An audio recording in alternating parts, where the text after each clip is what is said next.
subscribe, stay up to date. The episodes dropping on Mondays. It's the Matt, watch that. It's the Matt, watch that. It's the Matt, watch that podcast.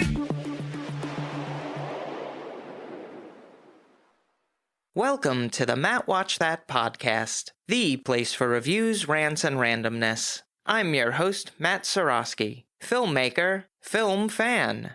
Each episode, I'm going to watch a movie or TV pilot that I probably should have seen but never got around to. It could be a recent favorite, critic's choice, or cult classic. Everyone can join in on the fun. Follow me on Twitter, Instagram, and Facebook, at Matt Seroski. You can subscribe to my YouTube page where I'll post videos and clips from the show. If you have any opinions on what I've discussed or suggestions as to what I should see next, use the hashtag MattWatchThat on social.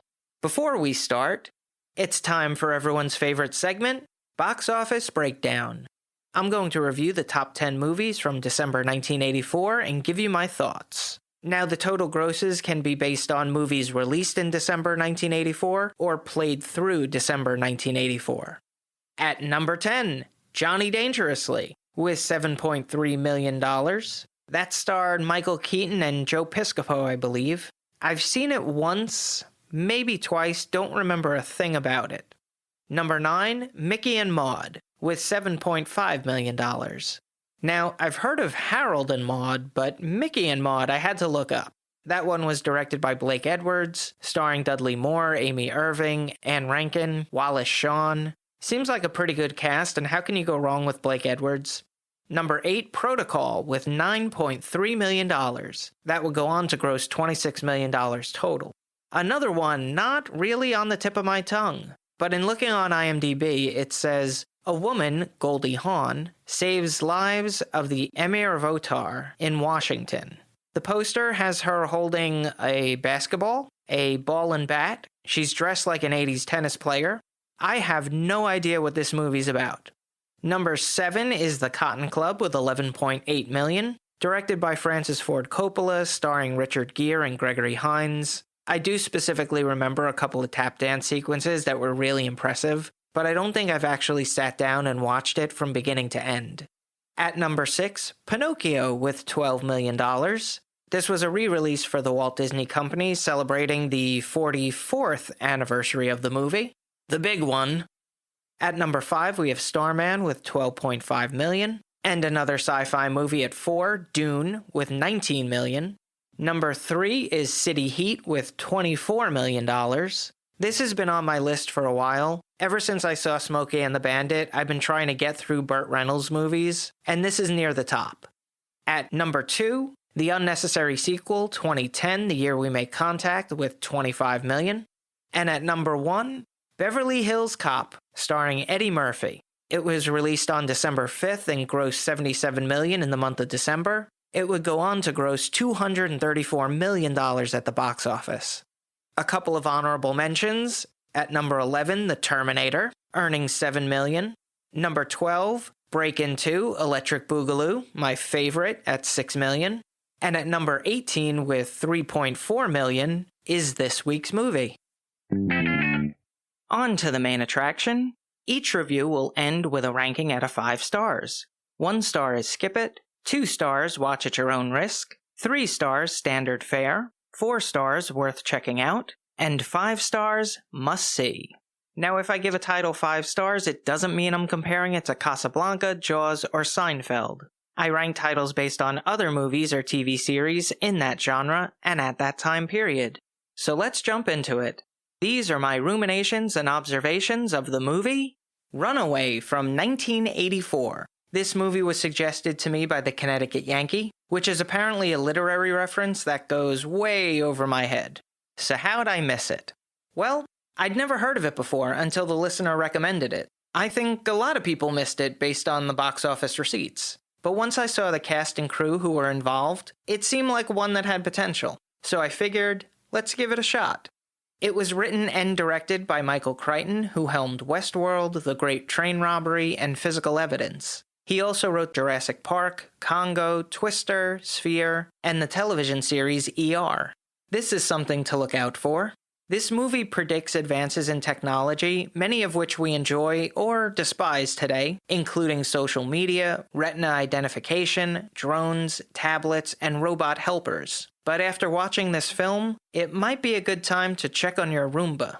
So in the near future, robots have replaced many common forms of manual labor, but when they malfunction and pose a certain danger to the community, a specialized force of the police department is deployed to handle these so-called runaways.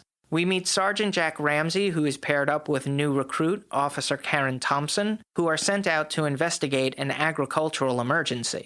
Ramsey is portrayed by Tom Selleck, who starred in Three Men and a Baby, Blue Bloods, and most notably Magnum P.I., which he won a Primetime Emmy Award for Outstanding Lead Actor in a Drama Series. Ramsey used to work the streets, but after a fear of heights allowed a criminal to escape, he moved to the robotics division, took night courses, and became an expert in the field. Thompson is played by Cynthia Rhodes, known for Dirty Dancing, Flashdance, and Staying Alive.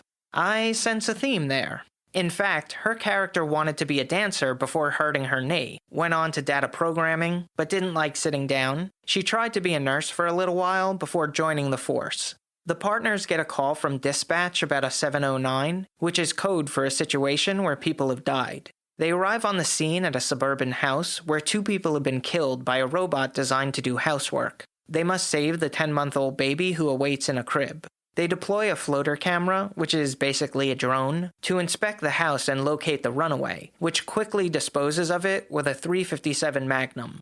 Ramsey asks the father, Mr. Johnson, who works as an electronic engineer, what modifications were made to the robot, but he gets defensive. When he's informed that the robot's got a gun, he starts saying that he's crazy. There's a feeling that Mr. Johnson isn't talking about the runaway. After Ramsey disables the robot and rescues the 10-month-old baby, they come to realize that Mr. Johnson has curiously fled the scene. The next day, when the team is analyzing the runaway, they discover that a non-standard chip was installed which didn't come with the robot when it was sold. Ramsey and Thompson return to the Johnson house and review their front door video messages, a precursor to Ring. A man appears on screen, identifying himself from Acme Robot Repairs, who stopped by because they got a call in the office that one of the robots was malfunctioning, before the message gets cut off. His name is Dr. Charles Luther, performed by Gene Simmons of Kiss fame. Yes, that Gene Simmons. The band are in the Guinness Book of World Records for highest flame projection in a music concert for their Kiss 2020 Goodbye Tour. As a frame of reference, they had their first farewell tour back in 2000. While working as a defense contractor at VectorCon, Luther developed advanced computer chips which can distinguish between humans, turning mild-mannered robots into assassins. He wants to sell this technology to the mafia, terrorist organizations, foreign agents, or anyone who is willing to offer him the most money. Here's a quote without context. "Congratulations, guys. You just stalked out a roll of toilet paper." Runaway is a popcorn flick from the 80s. While it is a cautionary tale about the dangers of technology, it's mostly a mindless action movie with a smattering of science fiction. That's not an insult. I like the movie, but it is what it is. When a film normally depicts the future, it's always clean and very modern looking, no signs of paper or dirt, like when you stage a room for selling a house. But in this movie, the landscapes, the buildings, even the clothing look fairly standard. It looks like the 1980s, and in some parts, it looks like the 2020s. I'm not sure if there wasn't enough money in the budget, or that was intentional by the filmmakers. The only advanced technology that's consistent are the robots, which is the main feature of the movie. But even those designs are boxy. The Daleks from Doctor Who look like a modern Marvel in comparison, and they have plungers on their heads. But you can always tell the influence that video games have on futuristic depictions in movies, because they always look like Atari screens. Is that supposed to be some kind of code, or is someone playing Missile Command? Not surprisingly, Tom Selleck plays a convincing cop. I thought Gene Simmons was impressive as the antagonist, Dr. Luther, though I've seen enough interviews with him to know that he can be a little prickly. So, a villain wasn't much of a stretch. As a side note, it's been a while since I've seen a movie with the TriStar Pictures logo with the Pegasus. Who owns them? Are they still in business? Alphonse, look that up for me. As I mentioned, it's not a movie meant to be taken seriously, and I think that everyone is playing it with tongue firmly planted in cheek. In the opening scene, there was a pratfall that could have been in a Three Stooges episode, but it's taken seriously enough where actors aren't winking at the camera or doing double takes like Roger Moore and James Bond. I think the movie deserves more respect, but the biggest problem is that it doesn't have a distinctive genre. It's not a buddy cop film like Lethal Weapon or a sci-fi movie like Blade Runner. It's somewhere in between it all. It needs like a Venn diagram. Now for a little trivial trivia. Sergeant Ramsey's son, Bobby, is acted by Joey Kramer. This was his feature acting debut, and a few years later would go on to star in Disney's Flight of the Navigator. The cinematography was captured by John A. Alonzo, whose filmography includes The Magnificent Seven, The Bad News Bears, Scarface, and was nominated for Best Cinematography for Chinatown. It was edited by Glenn Farr, who worked on Commando, The Serpent and the Rainbow, Aquila and the Bee, and won a Best Film Editing Oscar for The Right Stuff. Oh. No, not that one. The score was composed by Jerry Goldsmith, who wrote the music for Alien, First Blood, Gremlins, Total Recall, and won an Academy Award for Best Music, Original Score for The Omen. This was his first all-electronically composed music and a decent addition to his canon. The runtime is 1 hour, 39 minutes. It had a budget of $8 million and grossed $6.8 million at the box office. It was considered a bomb but has since developed a cult following. I give it 3.5 out of 5 stars. This movie feels ripe for a remake. With modern technology, I think the effects could be improved, and with our reliance on smartphones, home security devices, and virtual assistants, a writer could have a lot of fun predicting what advances we'll have in the near future. If you've seen Runaway and have opinions on the movie, let me know what you think using the hashtag MattWatchThat. Moving right along, each episode, I'm going to post clips that I think people should watch. It could be movie trailers, music videos, interviews, or something completely random. Search for my YouTube page and there will be a playlist called Matt Watch That Playback. My grandparents had a golden retriever. She was a former show dog that retired and needed a home. They already had a Cocker Spaniel Black Lab mix, and she became his companion. She couldn't have been a sweeter dog, and was always very prim and proper, but I find that most golden retrievers can be some of the goofiest dogs. I can waste a good 45 minutes on YouTube watching videos of Goldens. I came across one from Funny Dog Bailey, which was entitled, Golden Retriever Shocked When Kitten Takes Bed. Fairly straightforward, but let's analyze. You have this 60-pound dog and 3-pound kitten. He could easily grab the feline with his mouth and throw it halfway across the room. He could just flick it with his paw like those triangle paper footballs. Anyone? No one. All right. But he does everything he can to get the kitten off his bed without harming it, until he eventually gives up. I understand how he feels. I don't like sharing my bed either. It's a cute little video that should make you smile. It's posted in the Matt Watch That Playback playlist on YouTube. Check it out.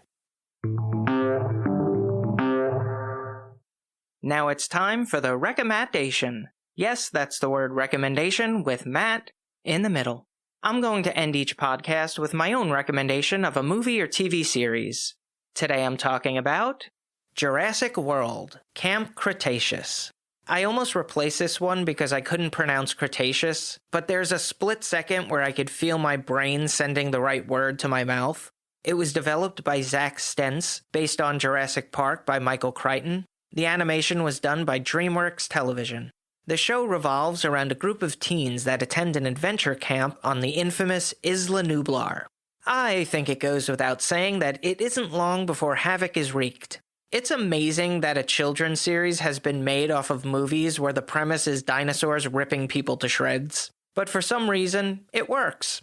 Part of the charm is the voice acting, performed by some familiar names. Sean Giambrone from The Goldbergs, Ryan Potter from one of my favorite animated films, Big Hero 6, Jamila Jamil from Harley Quinn, the animated series, and 2 Disney Channel alums, Jenna Ortega and Rainy Rodriguez from Stuck in the Middle and Austin and Ally. It's definitely not for younger children. The storylines do explore more adult concepts that might go over their heads. It also features kids in perilous situations as seen in the Jurassic Park movies, as well as The Goonies and E.T. Basically anything produced by Steven Spielberg. You have all the action and thrills of the film franchise without the blood and the torn limbs. Jurassic Park Camp Cretaceous has been on for 4 seasons, 37 episodes, from 2020 to present. That's all for this edition of Matt Watch That. Thanks for listening to me babble. You can follow me on Twitter, Instagram, and Facebook at Matt Seroski. You can subscribe to my YouTube page where I'll post videos and clips from the show. If you have any opinions on what I've discussed or suggestions as to what movie or TV pilot I should see, use the hashtag MattWatchThat on social. Head over to mattseroski.com for the latest news and updates, and come back next time for all the reviews, rants, and randomness.